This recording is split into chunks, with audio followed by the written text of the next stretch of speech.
Je ne sais pas ce que vous en pensez, mais pour moi, Tadej Pogacar ne va pas remporter Milan-San Remo. Allez, c'est parti pour la grande preview du tout premier monument de la saison, Milan-San Remo.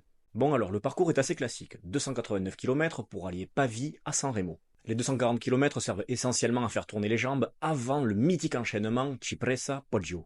Et la suite, on la connaît, la descente très technique vers San Remo, puis la Via Roma.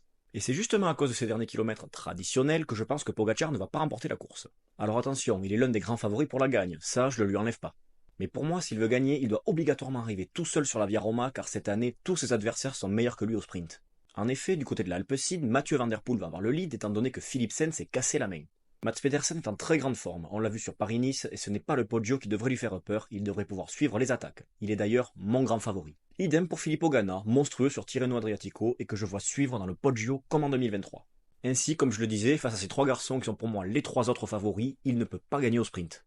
Donc pour moi, il existe deux solutions pour que Pogacar puisse gagner cette Primavera.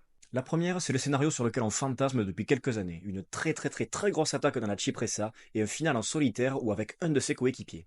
La seconde, c'est de faire la descente vers San Remo en prenant tous les risques. Mais je pense que cette issue est très peu probable car Poggi est déjà tombé sur l'Estrade Bianche et je pense qu'il n'a pas envie de mettre sa saison 2025 en l'air. Après, bien sûr, ça reste une course très ouverte sur laquelle tout peut arriver.